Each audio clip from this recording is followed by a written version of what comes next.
Hey there, welcome to Die Mad About It. It's the show where we tell Doug to fuck off and he, well, dies mad about it. We're your host, Brooke, aka the Truthful G, and I am with Amy, the president of WeMad. And today on this episode, we're going to be talking about the effects of drag show banning with YO plant-based teacher from TikTok. Sarah, will you please introduce yourself and tell us a little bit about what you're all about and what your TikTok is about? Yeah, so I kind of accidentally found TikTok like many of us in the pandemic and started ended up kind of in a feminist activist through that platform. It's been able to connect me to people from lots of other places, but it's hard to pick a focus, but I've been trying to bring awareness to things we can do to be allies, especially in red states such as where you and I are. I've taken on fighting abortion bans in my state and my neighboring state of Utah. I'm also trying to increase awareness for, yes, in fact, we do have queer people here, even in our state of Wyoming. So I've been trying to bring awareness to that on all of my social media platforms, but my audience on TikTok is larger. So I've been able to do that more. I'm an elementary school teacher, so I see the impact that this can have on children. I've been in education for 13 years now.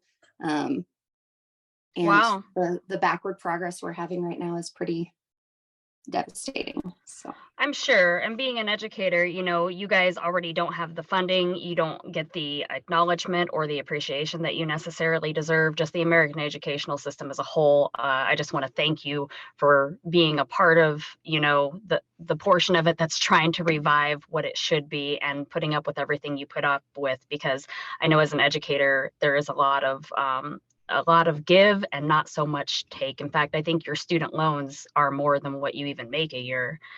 But you can correct me if I'm wrong on that, and I don't mean to overstep, but I'm just saying we don't prioritize educators enough in this country is what I'm trying to say. So thank you for showing up for, our kids and everyone else's kids in the way that you do. But we all have children, all three of us.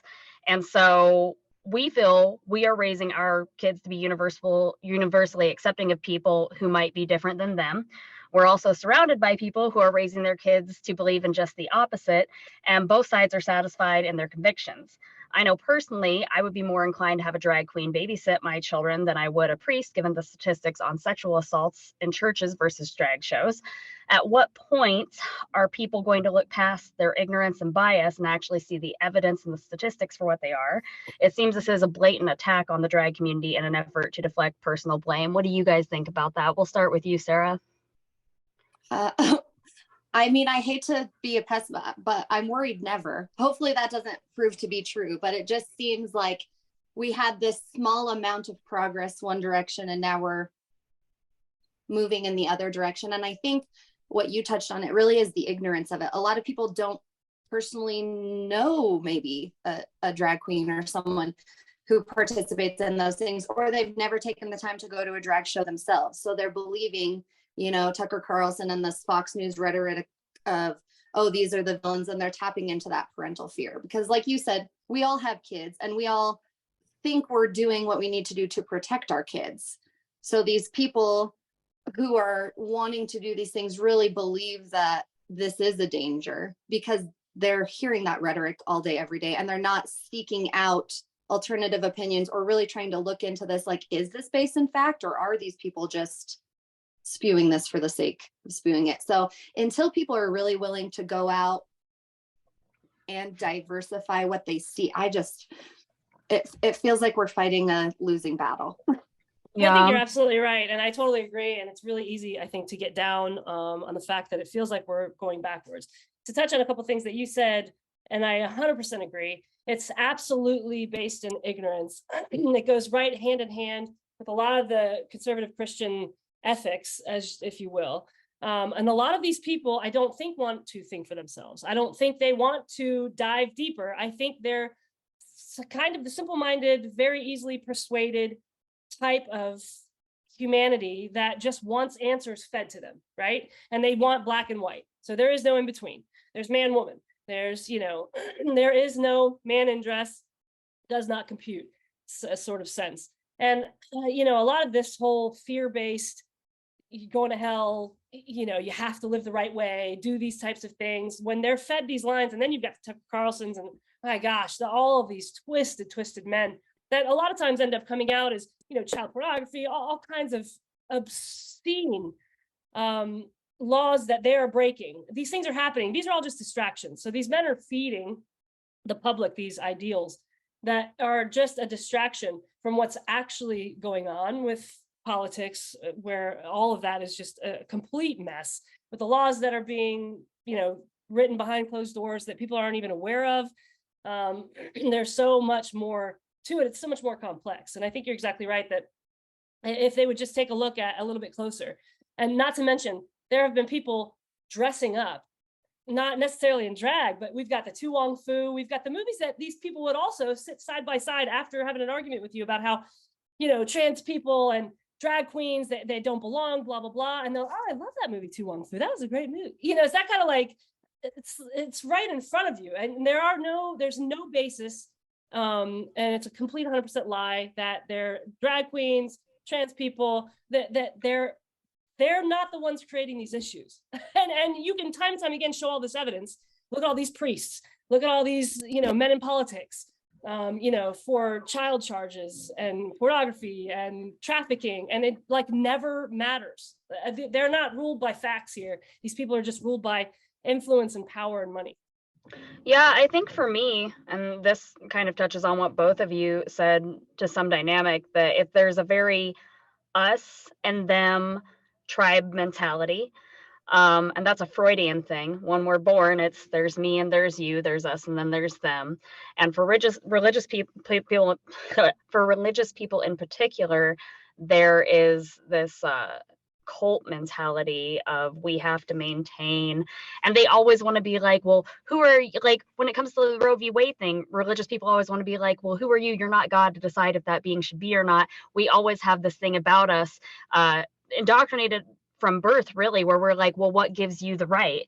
And what gives us the right to say that these people can't live the way they want, can't dress the way they want, can't be the way they want? If no one's getting hurt, I don't know what the problem is here, other than, as you guys have touched on, fear, ignorance, and like I said, there is this us mentality against them. It's very much a fear of the unknown. And we talk about Tucker Carlson, and recently, many Republican candidates, including Trump, have made it clear that drag show bans and anti-trans bills will be unapologetically introduced into their upcoming campaigns at large. They're going to be doing like this. Trump specifically said that he's going to make the trans thing a priority in his campaign. And Sarah, having worked in early education, what effects do you know of that this sort of exclusion can have on youth? Do things like this pose a threat to the developing brain? And if so, how?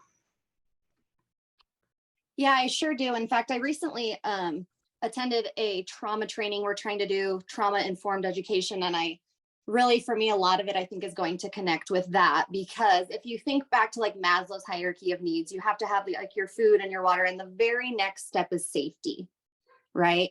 So if these kids don't feel safe with bills, for example, like if bills that are trying to be passed right now, if a child comes out to me, I'm supposed to call their parent and out them to their parent. Right away, that safety could be taken away depending on the household, right? Safety and support from parents, as well as bullying, are two main issues that these children face that can then put their brain into a constant fight mode. So that can then lead to other parts of the brain not being able to develop in the way that they should, because they're constantly just in survival mode. We're talking about like actual brain damage. Yeah, I mean, it can stunt other parts of the brain being able to grow when they're constantly in a trauma response. Am I going to get bullied today? Is my parent going to abandon me because of who I am? And for a long time, teachers have been a place where kids could feel safe with the right teachers, right? Sometimes maybe the only place come out to their teacher before they come out to anybody else. Yeah, and now that's being taken away in a lot of states. So right now on the table with the Parental Right and Education Act in Wyoming, a piece of that bill is if a student comes out to you as any identification within that LGBTQIA community, you are supposed to call the parents, even school counselors and school psychologists, the way it's written right now. That's awful. So that's tragic. They already, 1 in 3 trans youth have reported attempting suicide. Wyoming is number 1 in the nation for suicide right now before these hate bills are passed. And that will undoubtedly increase depression, anxiety, and suicide. Trans youth already face those issues at higher rates. And the more restrictive bills are placed against them, all of those are just going to climb astronomically. And then the ripple effect. You got the ripple effect. Go ahead. So, there's a, trans child or a child that feels different, a child that feels out of place. And you were seeing the suicide rates. Well, there's a whole ripple effect that goes on with that as well. I mean, a child losing their best friend to suicide. I mean, all the mental health effects there. I mean, it's just for the entire community, and it just ripples right out. And I think the religious part of that then affects that as well, because the way the religious community handles suicide already, like, well, you're not allowed to process that grief because they made that choice, or there's just so many views on suicide within the religious community too that makes it even harder for people to process that trauma when it's induced in that way. It's just like you said, gonna just keep. I mean, beyond a suicide concern, if you guys follow Under the Desk News, I think everybody follows. Under the Desk News is our only reliable news source at this point. But V referenced the other day on a TikTok that it's 43% higher crime rate in red states because, it's gun enthusiasts out here. So yeah, there's the suicide aspect, but also you think about that, like when you think about hate crimes, one of the first hate crimes that, rippled through our nation was Matthew Shepard, right? And that was in Wyoming. And that was a gay man, not trans or drag necessarily, but, in the queer community. And so that, I mean, it was awful. I don't know how familiar anybody out there is with the situation that the horrible tragedy that happened, but he was tied to a fence post, left for dead, beaten, just for being gay. So if you're a trans person, or if you dress in drag, or if you're gay, that is probably the image that sticks out in your head is, when you're thinking about safety, is not only, I mean, maybe for some of them, they're thinking suicide is their only option, because if I don't commit suicide, then I will be murdered. Or as you said, Sarah, there's abandonment issues. And then as Amy said, it ripples throughout the whole community. But you wonder if it's giving the effect of fear, which I can't imagine being 14, 15 years old or younger and waking up every day and wondering if you're going to come home that night and what you're going to come home to. But armed with that information and, Sarah having described to us the effects that it can have on the brain, knowing that it causes more harm than good, what exactly do we think causes and perpetuates the homophobia, transphobia, and or general sense of fear towards queer persons and communities? Is it religion, uncertainty of the unknown, a need for control, or all of the above? I mean, for queer youth in the trenches of this, what advice can we even impart, especially when they're in a part of the nation where people are so concerned with what's going on in their pants? I would say, I mean, we don't know, none of that silence is. No, I know that's, I mean, it's all pretty upsetting. And so I was just kind of letting it resonate for a second. And I keep seeing these videos after video, just to digress for a moment, of a lot of times mothers, and they're saying things to the effect of, I'm going to raise my son like a boy. And it's like, what does that even mean? Right. And then I would mock them, of course, in my videos, because that's more my style. Let's use humor, but let's also point out the stupidity and ignorance in this video here. And the comments on my video where I don't see what the big deal is, and people throwing around the idea and the concept that parents are allowing kids to change their gender. And it's like, no 2-year-old gives a shit. They just see a toy and they want to play with it. Just allow your kids to be kids. You're not forcing anything on them by allowing them to have a doll that they have seen and they want to play with. There is absolutely, I want to make that very, very clear, because there is no influence. It does not matter what parents do. They can sit here and throw toys that are guns, that are more acceptable for masculinity, rip away the tiny play kitchens, because God forbid little boys learn how to cook, which is a basic life skill and not a gender skill.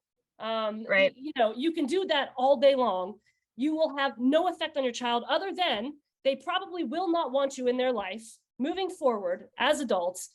They will not trust you to tell you anything ever. So if they are running into a situation, if they are having a hard time, they are not going to come tell you because you are not a safe space, as Sarah pointed out.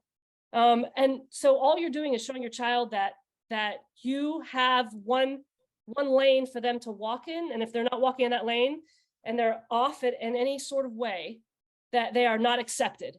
And they will not talk to you anymore. Without communication, for my kids and how I parent anyway, communication is key.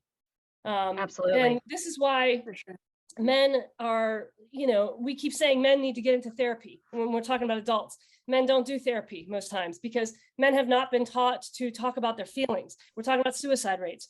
I mean, I could go on and on and on. But these parents that are sitting here thinking that they're doing the right thing by helping their children to be so gender conforming that they're shoving toys at them, meanwhile, they're ripping other toys away from them and creating a scene. These children, this does is have a negative effect. There is no positive effect. You are not helping anything. You are not making sure that your son is all boy as they grow up. It has only negative effects. So I just, that's what's perpetuating it a lot of times, the parents and what the kids are seeing at home. Unfortunately, that's the very first step. I love the fact that you've been teaching, Sarah, for 13 years, the fact that I can sit here on a podcast knowing that there is somebody who has a positive influence from the jump in elementary school, which is where it's so important. And true. Especially the state that you're in. I know I definitely sidestepped there and I had to digress. I'm really thankful. I have hope the more teachers that I see that are involved that are willing to push back. I love it. And I just wanted to thank you. I digress. Out there probably saving some lives, honestly, Sarah. 100%. And when I first started this TikTok journey, I had a lot of people like, well, like, we know you're like this, but you really want, like, the town where I live has 2,500 people and I have 150,000 followers on TikTok. So they're like, wow, you really want to just shout this into them and let the whole town know that this is who you are. I had yard signs and they got stolen. So I taped them inside my windows and they say things like love is love, trans rights are human rights. And people are like, well, why do you do that? Why do you want everyone to know that this is where you stand? And I said, well, I want the adults to know, but whether you want to believe it or not, there are queer kids walking around our little tiny town. And I want them to know that if nothing else, there is one person that they don't have to worry is hating them or judging them just for trying to be who they are. We've had a lot of queer kids who don't come out until after they leave our community. Understandably so. But if nothing else, for every person that's saying what a crazy whack job I am on the internet, there very well might be a young person in this community that sees that and they're like, okay, I have at least one person that is a safe place. Yeah. So I hope that provides some comfort for them. I think, in fact, Amy, you had mentioned growing up that was kind of a thing for you, right? That you weren't sure if you were going to be safe in that area. We didn't have any representation. I grew up in Ohio and it's not like we had a bunch of examples on TV or any sort of role models whatsoever. We never felt supported. And in fact, we didn't even know it was an option necessarily. And I say that not to confuse people so that, oh, well, now that it's an option, if it wasn't an option, if we strip that away from everyone, then no one will be gay. That's not how it works. What happened instead was I saw my friends go through relationships with boys and I never understood. I'm like, well, I'm in relationships with boys and I like to play basketball with them, but I don't understand what other things are happening. I have no feelings, and to feel that way is to feel confused, lost, unsupported, even though you don't even know how you're feeling, you just know that you don't feel like everybody else. And now, and with, you having signs and things, as you had mentioned up, they used to say 1 out of 10 people, if there's a group of 10 people, at least one of them is gay, trans, bi, part of the LGBTQIA+ community. But I would venture to say now that more and more people are coming out, it was never 1 in 10. I guarantee you it's probably 1 in 5, if we're being honest with ourselves. So even thinking about your community alone, there are massive amounts of people, I can guarantee you, that have gone past your house and have smiled and felt supported and has felt valid. And that's what human beings should feel valid in this world, period. Yeah. Gender roles didn't really get established, like not on wide spectrum until the 50s. And so I guess for like, if I were to give advice to trans youth or gay youth or queer youth, I would say, you keep doing you, You do exactly what you're doing. You're not doing anything wrong. And I would ask the adults to instead think about why they are so enraptured with this. Well, a boy has to be a boy, a girl has to be a girl, and this is why. Well, why? I mean, they've done studies, and there was even a study done in the 50s. I forget what it's called now. Maybe Sarah knows, but they found out that sexuality falls on a spectrum. Keylog or some shit. I don't know. I don't know the name of it, but they did a test, and it was found that, you are who you are, you like where you like. How do you categorize humans anyways, when it comes to their nature of who they are? And so I would hope that as a species, we will start to evolve here in the future once we open ourselves up to the idea of things can be different than what we've been indoctrinated with. And maybe, Sarah, you see in the kids that you teach every day that they have some gleam of hope in them, or as you said, some of them leave and then they get to be themselves there. But I just think it's a shame that they have to leave the only place they've ever known to go be who they are somewhere else, when there's no reason they couldn't have been it right there where they grew up,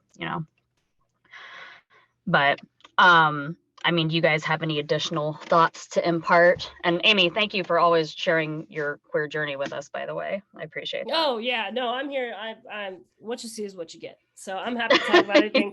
I came out, I had very supportive parents. They didn't really understand, but they supported me regardless. My mom made sure that she was always visible so that she knew I was there. But sure, it's uncomfortable. And I think the advice I would give to parents is parenting is uncomfortable sometimes. And, you're not going to dictate. Well, you will dictate your child's happiness if you try to force them to be anything other than what they feel comfortable being. If you can just be there, have open communication, let them know loud and clear that you are a safe space, that you will not judge them, that they will not be in trouble for expressing themselves.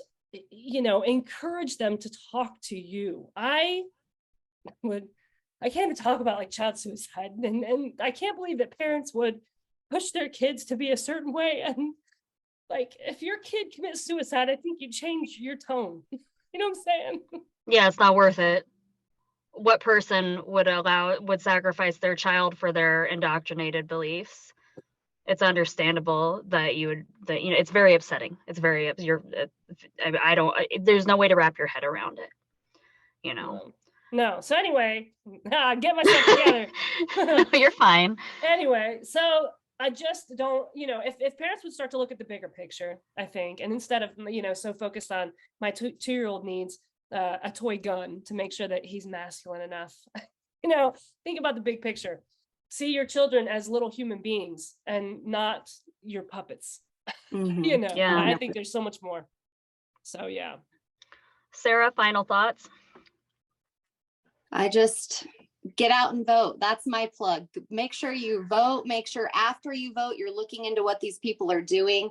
I've been sharing across all my platforms different bills that are being passed, and people are like, well, how do you even know all of this stuff? Like, I wouldn't know this if it weren't you. I've had people who have never written their legislatures before that are doing it this year. But just every state has their bills and the things that they're trying to push through. So make sure you know who your reps are. If you're a Democrat out there or an independent out there who thinks you want to make a different run, Jess Piper posted 40% of the seats in Missouri this year. Those people ran unopposed. Wow. And now they're writing hate bill after hate bill after hate bill. And they didn't even they just put their name down and got to be there. So we've just got to make sure we don't give up the fight. And they sometimes feel like they're the majority, but I really don't think they are. I think they're just loud. So we've got to band together and fight back. Yeah. I mean, Sarah's shirt, totally appropriate for today. And where I picked it just for this. We appreciate it. Yeah. Where for the people who who are saying to you like, oh, I wouldn't know this if it weren't for you. If there's somebody listening and they want to know where can they find your information and see all your stuff, and what would you like them to know about where you're at? So my main platform is TikTok, of course, but just YO plant-based teacher. I used to have a different handle, but then I found out it was linked to someone that was super problematic, so I changed it there. But then also when you so that's rebranding.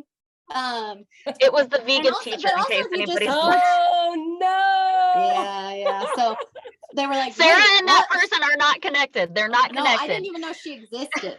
So that was fun. But and you can just Google like Wyoming state legislature and all the bills. It can be a little bit cumbersome to look through everything. But yeah, I try and post. My Instagram's the same thing, YO plant-based teachers. And I've just been trying to help people know, because I feel like a lot of times people just vote and then they just let them off the hook, like, well, okay, well, whatever they do. And I am in a very red area, but there are people, believe it or not, there are conservatives in my town that are very upset by this Don't Say Gay bill and are very upset by restricting gender affirming care and even the abortion prohibition that they're trying to do in my state. So I think the more of those people that we can connect with on those issues and get them to not just vote R when it's on the ballot can make a big difference. Yeah. Conservatives that are opposed to implementing trans bills, that's in Wyoming, that's wild to me, but I'll take it. I'm not complaining. But I think it happens when they finally have a personal, it has to touch them on a personal level, even it's true with Liz Cheney. It took her for, her sister is a member of the LGBTQ community, and it still took her years and years and years. And then she accepted just her sister, but not anyone, but until there's it personally affects them in some way, there's just nothing at all. So at least, I don't know, that gives a small step of progress, hopefully.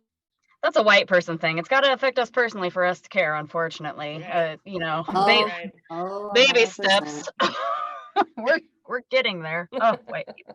But thank you, YO-based plant teacher Sarah, for coming on today. We appreciate your time. Did you want to plug anything other than voting? No, just vote, reach out to your representatives. If there's any bill that you think is wrong, let them know. Even if you didn't vote for them, they still represent all of the people in their district and their state. So if nothing else, at least they're getting inundated with messages, and then they've got to really make a decision, but don't make it easy for them. We've got to speak up. Very cool. There you have it. You got to vote, or you're going to get an F on your report card from YO plant-based teachers. So that's our show. Join us next time when we discuss police brutality and a nation that thrives on incarceration a nation that thrives on incarceration via systemic oppression. Shut up, Doug. Remember, women don't owe you shit. We'll see you next time.